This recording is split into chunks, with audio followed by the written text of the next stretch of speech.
BCG के पास करीब जो छोटे निवेशक हैं वो करीब 6,50,000 छोटे निवेशक हैं जो अभी बीसीजी के अंदर फंसे। क्या मैं आपको बताने वाला हूँ, ये गौर से सुनना और ये आप अपने बच्चों को, अपनी फैमिली के मेंबरों को और अपने कुछ तो बात होगी, कुछ ना कुछ तो बात होगी।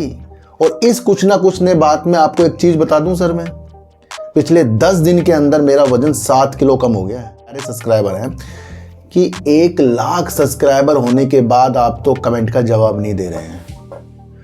देखो सर, ये बड़ा मुझे चुभ गया चीज दिल में ना सर, और इसे शेयर करना।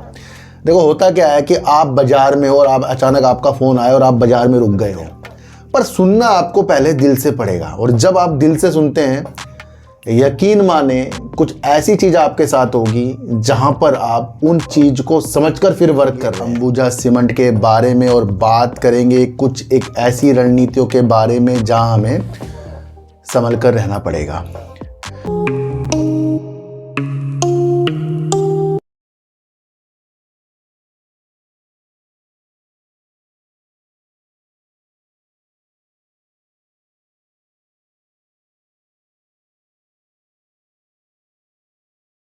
नमस्कार, मैं स्वागत करता हूं आपका अपने ही चैनल पर जिसका नाम है सार्थक बाजार से। आज बात करेंगे बीसीजी के नए अपडेट के बारे में, बात करेंगे एचएफसीएल के बारे में और बात करेंगे अंबुजा सीमेंट के बारे में और बात करेंगे कुछ एक ऐसी रणनीतियों के बारे में जहां हमें संभल कर रहना पड़ेगा। देखो सर, सबसे पहले मैं आपको एक चीज़ बता दूं कि जब भी आप मुझे सुनते हैं या मैं किसी को सुनता हूँ तो मैंने एक एनालाइज की है अपने द्वारा कि हमें उनकी रणनीतियों को बड़ी बारीकियों से समझना पड़ेगा। कौन सा व्यक्ति क्या कहने चाह रहा है, क्या उसके इरादे हैं, किस ऐसी उसकी भावना है, ये सारी समझ सुनने वालों को होनी चाहिए। यानी कि हमें सबसे पहले सुनने में ध्यान लगाना है। और कुछ लोग कहते हैं कि सर वीडियो बहुत बड़ी बन जाती है। देखो सर, जब मैं भी एनालाइज करता हूँ, घंटों बैठकर एनालाइज करता हूँ, फिर बैठकर मैं ये आपको बिना देखे बताता हूँ तो फिर वहाँ से कुछ बातें निकल जाती हैं, है ना। आपने ये भी देखा होगा कि जब भी मैं आपको कुछ चीज़ें बताता हूँ तो मैं आपको न्यूज बेस, साइकोलॉजी बेस और अपने को समझने की रणनीतियाँ और आगे तक जाने की रणनीतियाँ अपनी एनालाइज के थ्रू ही आपको बनानी पड़ेगी। किसी के टिप्स में बिल्कुल भी वर्क नहीं करना पड़ेगा। तो ये वो सारी रणनीतियां हैं जहां पर हमें बड़े बड़े लोगों को भी सुनना पड़ेगा, हम जैसे लोगों को भी सुनना पड़ेगा और आपको अपनी रिव्यू देना है, आपको अपना एक विचार रखना है कि कौन सही है कौन गलत है। पर सुनना आपको पहले दिल से पड़ेगा। और जब आप दिल से सुनते हैं, यकीन माने कुछ ऐसी चीज आपके साथ होगी जहां पर आप उन चीज को समझकर फिर वर्क कर रहे हैं। जब हम बिना सोचे किसी चीज में वर्क करते हैं तो वो नतीजे हमारे सामने नहीं आते, पर जब हम समझकर करते हैं तो यकीनन समय देने के बाद कुछ ना कुछ चीजें हमारे सामने जरूर आती हैं जो हमें पॉजिटिव करके जाती है। तो मेरा उद्देश्य हमेशा न्यूज बेस्ड रहा है, आपको समझाने के उद्देश्यों के साथ रहा है। फिर भी एक बहुत अच्छा कमेंट आया, मैं कमेंट ही उसे अच्छा कहूँगा क्योंकि उन व्यक्तियों ने कहा, मतलब उन सब्सक्राइबर ने कहा, मेरे प्यारे सब्सक्राइबर हैं, कि 1 लाख सब्सक्राइबर होने के बाद आप तो कमेंट का जवाब नहीं दे रहे हैं। देखो सर, ये बड़ा मुझे चुभ गया चीज़ दिल में। मैं आपको पिछले 1 महीने से बता रहा हूँ कि कुछ प्रॉब्लम हैं, कुछ चीज़ें हैं और उस द्वारा मैं आपको उस विचार के साथ नहीं बता पा रहा हूं जो मैं अपनी एक अच्छी अवस्था में हूं। मैं पिछले 15 से 20 दिन से काफ़ी प्रॉब्लम में चल रहा हूं और ये मैंने सारा उस कमेंट में लिख दिया है। जब आप मेरी भावना को अच्छी तरीके से समझते हैं तो आपको ये भी समझना पड़ेगा कि भैया कुछ ना कुछ तो बात होगी, कुछ ना कुछ तो बात होगी। और इस कुछ ना कुछ ने बात में आपको एक चीज़ बता दूं सर, मैं पिछले 10 दिन के अंदर मेरा वजन 7 किलो कम हो गया है। क्यों? क्योंकि उस बात से मैंने 4 दिन तो मैंने खाना ही नहीं खाया था। फिर मैं सोच कर इतना वो हो गया था कि मेरा 7 किलो वजन कम हो गया। अब इसे अच्छा ही समझ लो कि कम से कम वजन तो मेरा कम हो गया। पहले भी ज़्यादा नहीं था, अब और कम हो गया। तो जब मैं इतनी मुसीबत से निकल रहा हूँ और आपको बता रहा हूँ मैं बिजी हूँ, मैं कुछ काम में हूँ, कुछ चीज़ है, प्रॉब्लम है, तो तब भी आप नहीं समझ रहे, तो फिर आप और हम आगे तक की दिशा कैसे तय करेंगे जब हम एक दूसरे की भावना को नहीं समझ पा रहे हैं। तो जो भी मेरे साथ हुआ उस कमेंट में मैंने कल की वीडियो में कमेंट किया है, तो आप उसे पढ़ लेना, ठीक है सर। तो आप मुझे सुन रहे हैं, मैं इसका बहुत बहुत आपको दिल से शुक्रिया करता हूं, और इस बात का भी शुक्रिया अदा मैं आपको करना चाहता हूं, आप मुझे समझें कि यहाँ पर मैं आपको सिर्फ मोटिवेशनल, न्यूज बेस और संयम को अपनाकर ही, लालच को कम करके ही हम अपनी रणनीति को अच्छा करके जाएंगे। लाइफ में या अपने शेयर बाजार में संयम हमें देना पड़ेगा, एक दूसरे की भावना हमें समझनी पड़ेगी। तो हमें सबसे पहले सुनना पड़ेगा, और जब हम सुनते जाते हैं, असली इंसान को सुनते जाते हैं, तो असली घटनाएं हमारे साथ होंगी। ये आप यकीन करना कि जब हम अच्छी तरीके से कुछ ना कुछ करने चाहेंगे तो हमारे साथ अच्छा ही होगा, भले ही कुछ लोग बुरा करते जाएं। तो उन रणनीति को भी आपको समझना है कि हमें सिर्फ सुनना है, और सही सुनना है, चाहे कोई आपको सुना रहा हो। तो सुनने की कला एक बहुत महत्वपूर्ण कला होती है, क्योंकि वो आपके कानों के द्वारा आपके हृदय के अंदर के विचार को आपके माइंड में लाती है, और फिर आप अपने विचारों को अच्छा कर पाते हैं। तो उस चीज़ की कला को आपको सुनना पड़ेगा। देखो सर, एक आपको मैं और आगाह कर दूं, शायद ये कुछ लोगों को पता है, कुछ लोगों को नहीं पता है। देखो क्या है कि संसार में कुछ ना कुछ एक दूसरे को लोग ठगने में लगे रहते हैं, चाहे वो शेयर बाजार के अंदर गलत गलत टिप्स देकर, या किसी को लालचवश फंसाकर, या Telegram group, WhatsApp group join करवाकर, कुछ ना कुछ ठगने की विशेषताओं के साथ रहेंगे। जब शेयर बाजार के अंदर कल गिरावट होगी या उछाल होगी, शेयर कितना भाग सकता है ये किसी को नहीं पता, तो फिर हमारी चीज़ें उस ओर क्यों दौड़ती है कि कोई हमें बहुत कुछ बता देगा, है ना। हमें सिर्फ पहलू समझना पड़ेगा कि हमें ऋषिकेश जाना है, तो हम जहाँ जहाँ जिस तरीके से भी जाएंगे वो आपको समझ में आना चाहिए। पर ऋषिकेश में जाकर आप कौन से आश्रम में जाते हैं, आप कौन सी नदी में जाते हैं, कौन से मंदिर में जाते हैं, तो ये तो खुद आपको डिसाइड करना पड़ेगा। तो क्या मैं आपको बताने वाला हूँ, ये गौर से सुनना, और ये आप अपने बच्चों को, अपनी फैमिली के मेंबरों को और अपने दोस्तों को भी ज़रूर ये आपको बताना है। सबसे पहले तो मैं आपको एक बता दूं कि जो आपको बार बार कॉल करता है, आपके बारे में वो सारा जानता है, क्योंकि उनको पता नहीं कहाँ से हमारे नंबर मिल रहे हैं और कह रहे हैं कि ट्रेडिंग स्टार्ट कर दो, ये कर दो, वो कर दो। उनके चक्करों में नहीं आना, ये आपको पहले से पता है। आज जो मैं आपको ये बात बताने वाला हूँ, इसे आप गौर से सुनना सर, और इसे शेयर करना। देखो होता क्या है कि आप बाजार में हो और आप अचानक आपका फ़ोन आया और आप बाजार में रुक गए हो, या आप कुछ दुकान में कुछ सामान बाहर खरीद रहे हो, या कुछ आप खा रहे हो, तो आपके पास एक औरत आएगी और उसके हाथ में होगा बच्चा। वो औरत देखने में पढ़ी लिखी लगेगी, अच्छी चीज़ें देखने में लगेगी वो, और उसके साथ एक बच्चा होगा, ताकि आपको विश्वास हो जाए भैया कुछ तो इसके साथ प्रॉब्लम हुई है। और वो ये कहेगी कि इसके जो पापा हैं आगे निकल गए हैं और मैं पीछे रह गई हूँ, कृपया मुझे उनसे बात करनी है, आप कॉल करवा दो। वो ऐसा बोलेगी आपको, ठीक है। ये जो आज की मैं चीज़ बता रहा हूँ, ये घटना मेरे साथ 2 बार हो चुकी है। और इससे पहले जब 9 महीने पहले किसी व्यक्ति ने मुझे ये चीज़ बताई थी कि वो कितना परेशान हो गया था इस चीज़ से, मैं उस पर मजाक में समझ रहा था। पर 2 बार मेरे साथ ये चीज़ हुई, पर मैंने नंबर नहीं दिया, ना मैंने बात कराई है। तो वो होता क्या है भैया, वो किसी न किसी को फ़ोन लगाएगी। अब वो जिस पे फ़ोन जाएगा, फिर वो आपको ब्लैकमेल भी कर सकता है कि किसकी लड़की से आपने बहुत करवाई थी, ये कराया था, वो कराया था, या आपके कुछ फ्रॉड हो जाए आपके साथ, बहुत कुछ चीज़ें हो। इसलिए कभी भी आपको पिघलना नहीं है। हाईवे में जाते हुए या आपके बाज़ार में ही इस तरह की घटना हो रही है, मेरे साथ हुई है, ये 2 दिन पहले हुई और एक कल हुई है। तो कहीं ना कहीं वो कहती है कि भैया बात करवा दो, मैंने तो बात नहीं करवाई। और मैं आपको इसलिए आगाह कर रहा हूँ, ये आपके साथ भी हो सकती है, आपके बच्चों के साथ भी हो सकती है, आपके फैमिली के किसी मेंबर के साथ भी होती है। तो यहाँ ज़रूरी नहीं कि कोई आपको सिर्फ शेयर बाज़ार में ठगेगा, भैया जीवन में भी कुछ ना कुछ लोग ठगने वाले मिल रहे हैं, और इस तरीके से भोले चेहरे ठग रहे हैं। मैं आपको अभी, लोग तरस खा लेंगे, भैया औरत है, बच्चा है, खो गया होगा पति। तो जो भी चीज़ करनी है सोच समझ कर करनी है। हमें कौन किस तरीके से परेशान कर सकता है, किस तरीके से हमें टेंशन दे सकता है, ये रणनीतियाँ आपको समझ कर आनी पड़ेगी। ठीक है, ये आपको आज मैंने आगाह कर दिया। तो औरतों से इस तरीके की बचाना है आपको और सबको बताना है ये बातें। देखो सर, GQG पार्टनर जो है, जो भारत का छठा सबसे बड़ा FPI बन गया है, यानी कि विदेशी पोर्टफोलियो निवेशक जो है GQG पार्टनर भारत के अंदर छठे स्थान पर है। और अधिकतर ये प्रमुख इसलिए भी इसकी बढ़ोतरी हुई है क्योंकि इसने अडानी ग्रुप के अंदर अच्छा खासा अपना निवेश को भी बढ़ाया है।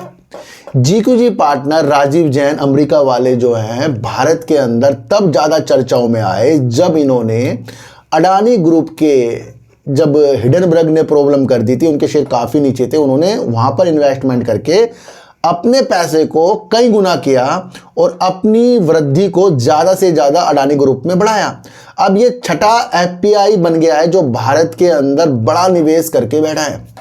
ध्यान ये रखने वाली बात है कि GQG पार्टनर ने जहां पर अपना स्टेक बढ़ाया वहां से कई गुना आपको उनका प्रॉफिट होते हुए देखने को मिला। फिर जब अब अडानी ग्रुप के शेयर गिर रहे हैं, कोई से भी कंपनी के गिर रहे हैं, तो उनका प्रॉफिट जो है वो भी कम होता हुआ देखने को मिलेगा।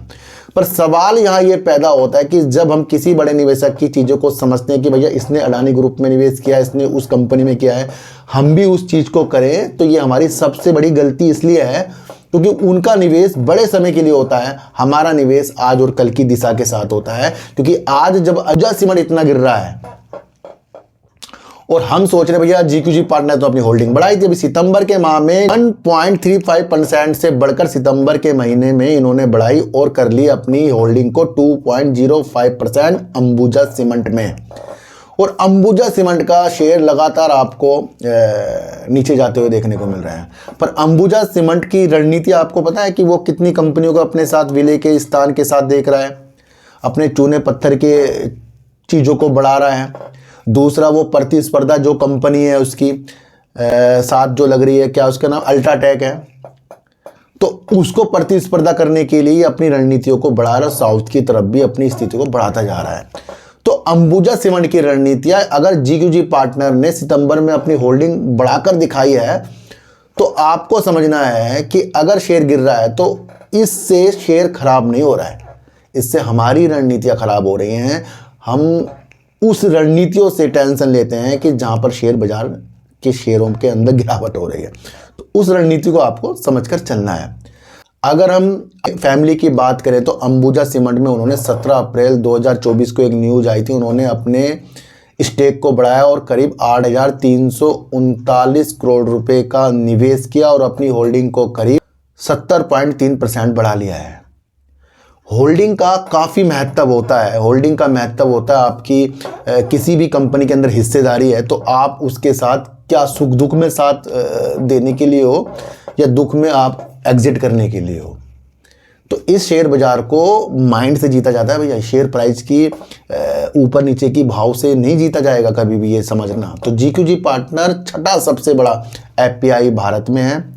और दूसरा आपको समझना है, उन्होंने अंबुजा सीमेंट में अपनी होल्डिंग को बढ़ाया है। और तीसरा आपको समझना है कि अंबुजा सीमेंट को हाई कोर्ट ने एक बड़ी राहत दे दी है, जहां पर अंबुजा सीमेंट के ऊपर कारण बताओ नोटिस और स्टाम्प ड्यूटी के करीब 218 करोड़ रुपए की जो याचिका लगी हुई थी उसको खारिज कर दिया है। क्योंकि अंबुजा सीमेंट के ऊपर स्टाम्प अधिकारी द्वारा जो शुल्क लगाया गया था उसको हाई कोर्ट ने खारिज कर दिया है, क्योंकि अडानी ग्रुप ने इसके लिए याचिका लगा रखी थी इसके विरुद्ध। तो ये कहीं ना कहीं जो फैसला है हाई कोर्ट ने अंबुजा सीमेंट के पक्ष में कर दिया है। अब इतनी बड़ी कंपनी 218 करोड़ है, लोग कहेंगे इससे क्या फ़र्क पड़ता है, इससे फ़र्क पड़ता है जीत और हार का, कौन सही है कौन गलत है। 2 रुपए का ही चीज़ हो पर झूठ तो झूठ है, चोरी तो चोरी है। तो उन चीज़ों को आपको समझना है। तो क्या रणनीतियां जो हाई कोर्ट ने राहत दी है अंबुजा सीमेंट को, है ना, तो ये भी न्यूज़ हमें पता लगनी चाहिए। तो ये वो चीज़ें होती हैं जहाँ छोटी छोटी न्यूज़ से कुछ तो मजबूती चीज़ें हमें देखने को आगे के लिए मिल सकती हैं, ये हमें समझकर आगे की तरफ बढ़ना है। BCG जहाँ पर मंडे टू मंडे आपको देखने को मिल रहा है और इसका जो व्यापार था उसे रद्द करने की नीतियाँ एक्सचेंजों द्वारा जो भी पीछे कदम उठाए गए थे वहाँ से बीसीजी काफ़ी टेंशन में आता हुआ आपको देखने को मिला। बीसीजी के पास करीब जो छोटे निवेशक हैं वो करीब 6,50,000 छोटे निवेशक हैं जो अभी बीसीजी के अंदर फंसे हुए पड़े हैं। दूसरा आपको समझना है कि बीसीजी को शंकर शर्मा जी का होल्डिंग, शंकर शर्मा जी ने इतनी होल्डिंग बढ़ा रखी थी, अभी भी वो रुके पड़े हैं। 6.5 लाख छोटे निवेशक अभी अपनी इसमें स्थितियों को जांच ले भैया, अब आगे क्या हो सकता है ना। अगर हम शंकर शर्मा की होल्डिंग देखें तो भैया सितंबर में उनकी होल्डिंग बिल्कुल नहीं दिख रही है।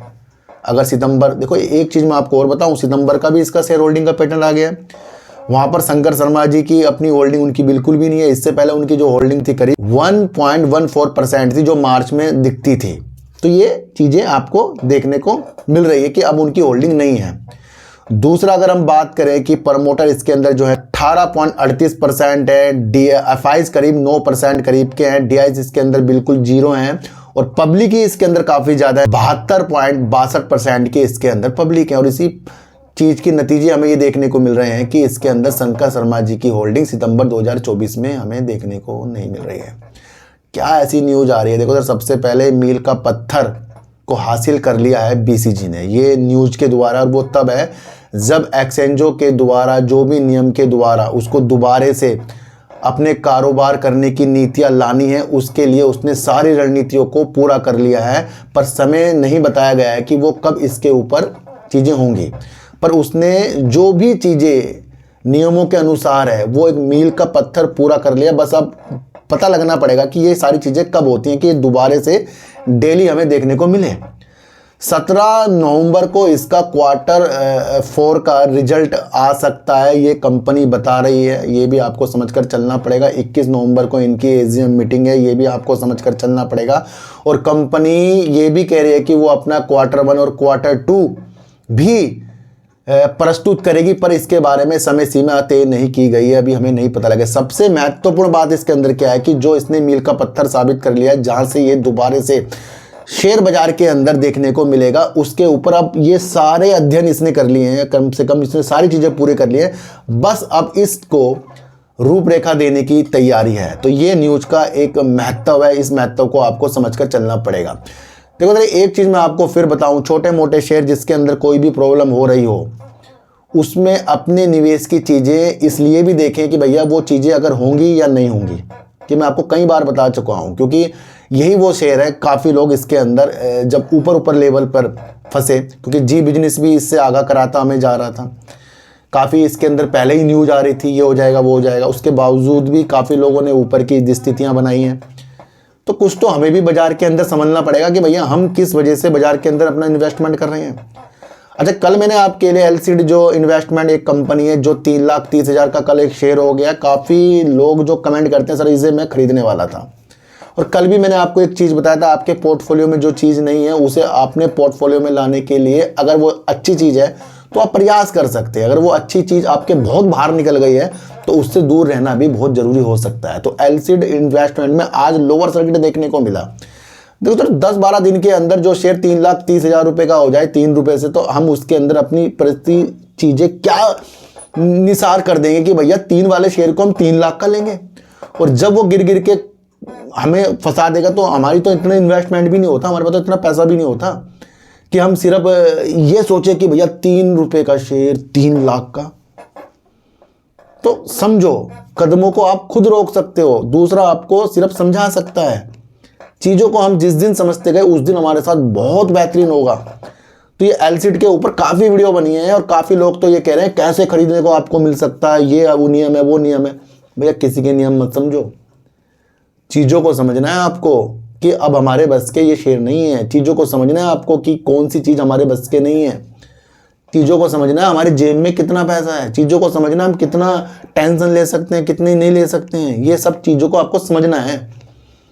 तो किसी के बहकावे में बिल्कुल मत आना कि ये शेयर खरीद लूँ वो खरीद लूँ ये कर लूँ वो कर लूँ। भैया न्यूज़ समझो, बस न्यूज़ समझो, न्यूज़ क्या आ रही है उस स्थिति से हमें आगे बढ़कर देखना पड़ेगा। HFCL जो एक टेलीकॉम उपकरण वाली एक कंपनी है, ऑप्टिकल फाइबर में अच्छा खासा काम करती है। अभी आपको देखने को भी मिला है कि डिफेंस की चीज़ों के साथ भी अपनी रणनीतियाँ अच्छे से अच्छा बना रही है और कहीं ना कहीं अपने उपकरणों को निर्यात की स्थितियों के साथ भी अच्छे करने की दिशा हमें बता रही है।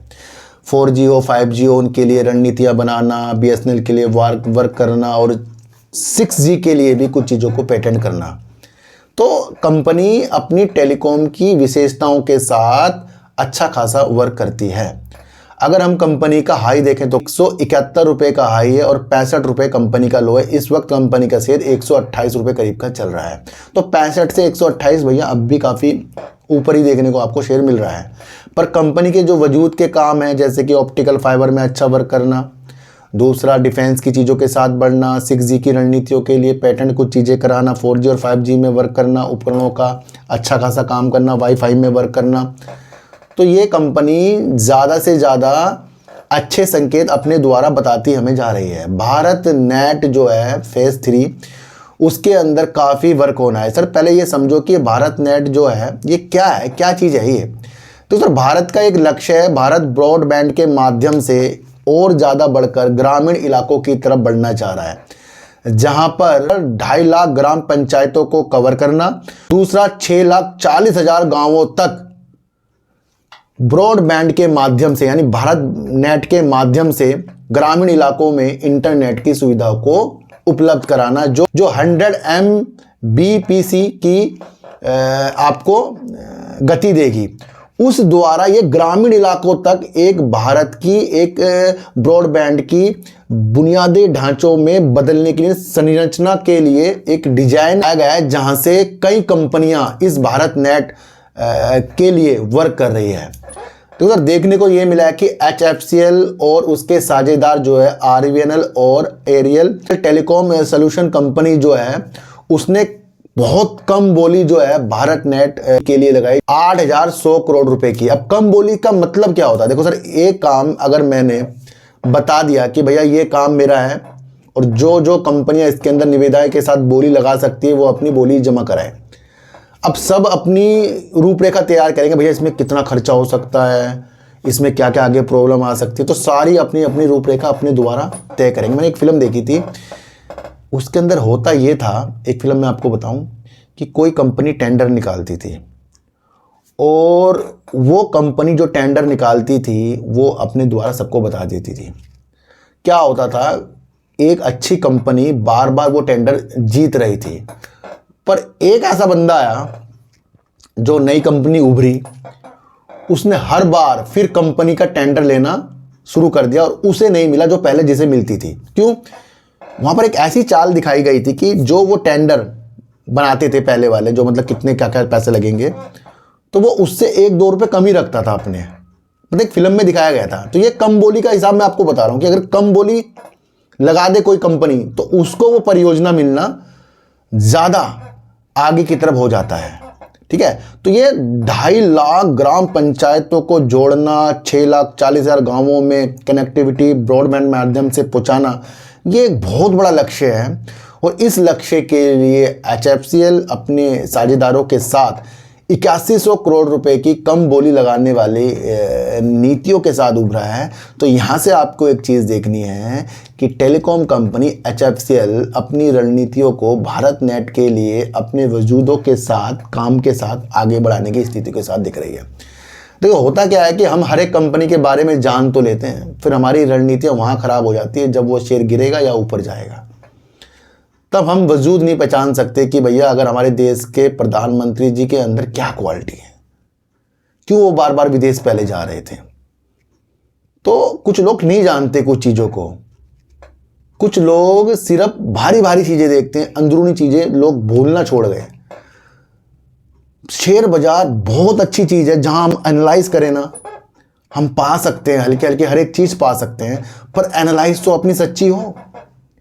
विजय केडिया साहब वो कहते हैं कि भैया उन्हें न्यूज खोज के दो बस। क्यों न्यूज में इतनी शक्तियां होती हैं? क्योंकि न्यूज को भापने के लिए भी अलग माइंड चाहिए एक। तो HFCL को अगर ये 8100 करोड़ रुपए की कम बोली के लिए उभरी है, क्या यहां हम अपनी प्रतिक्रिया से खरीदने बेचने की लगाएं? नहीं भैया, भारत नेट को देखो आप कि भारत नेट कितना वजूदों के साथ है, क्या डिजाइन है उसका, क्या उसकी मंशा है, कितने ज्यादा आगे भी वो चीज को बढ़ाएगा। काम मिलना एक बहुत इंपॉर्टेंट चीज होती है, जिसको काम नहीं मिलता उससे वो चीजें पूछो। काम मिलेगा, अपनी सैलरी जाएंगी, हर एक चीज होगी। तो काफ़ी लोगों ने मुझे सराहा है, कुछ लोगों ने मुझे नकारा भी है। जैसे कल एक कमेंट आया, सर अब वो इन्फॉर्मेशन आपकी वीडियो में नहीं मिलती है। भैया हम शुरू में पहले भी यही ऐसी वीडियो बनाते थे, अब भी ऐसी वीडियो बनाते हैं। इन्फॉर्मेशन आपको मिलना ये तो आपकी कमी है, हमने तो अपने द्वारा सारी मेहनत आपके लिए की है। कंपनी का फंडामेंटल देखने में तो बेस्ट लगता है, पर वो चीज़ें होती हुई बेस्ट नहीं लग रही। तो अब देखिए, अब ये Q4 की चीज़ें किस तरीके से, Q1 Q2 क्या क्या चीज़ें हमें आगे अपनी मीटिंग के द्वारा बताते हैं, उसके अंदर अपनी स्थितियों को हमें भापना है। तो HFCL अपनी रणनीतियों के साथ भारत नेट के लिए वर्क। दूसरा, आपको BCG 17 नवंबर को अपना Q4 का रिजल्ट देने की नीतियां। तीसरा, आपको GQG पार्टनर छठा सबसे बड़ा निवेशक FPI बन गया है देश के अंदर। अंबुजा सीमेंट अपनी रणनीतियों के साथ जीता है और उसने स्टाम्प अधिकारी द्वारा जो भी शुल्क लगाया गया था उसके लिए जो उसने चुनौती कोर्ट में दी, उस चुनौती को सफलता मिल गई है। ये भी एक चीज़ है। और अगर आपके शहर में कोई इस तरीके से एक बच्चे के साथ औरत मिले और वो कहे मुझे फ़ोन करवा दो, तो पहले हर एक स्थिति को आप जांच लें, उस चीज़ को आपको समझना है। तीसरा, आपको समझना है कि पहले हमें सुनना है, फिर हमें समझना है, फिर अपने विचारों को लिखना है। उन चीज़ों को आपको समझकर आगे की गतिविधियों के साथ बढ़ना है। कुछ भी जो भी वीडियो बनाई है मोटिवेशनल है, समझाने के ऊपर है। खरीदने बेचने की नीतियाँ कोई नहीं है, कोई प्राइस और कोई ये चीज़ें एक्शन हम यहाँ नहीं करते, कोई चैट की एनालाइज हम नहीं करते। हमें न्यूज़ आती है, न्यूज़ आपको हम बताते हैं, बस उसमें हमें मज़ा आता है। तो सर चींटी को आटा दीजिए, गाय को रोटी दीजिए और अपने बच्चों को ज़्यादा से ज़्यादा प्यार कीजिए, क्योंकि बच्चे ही आपकी मासूमियत से किस्मत पलटेंगे। तो फिर मिलेंगे आपसे नए वीडियो के साथ, जब तक के लिए नमस्कार।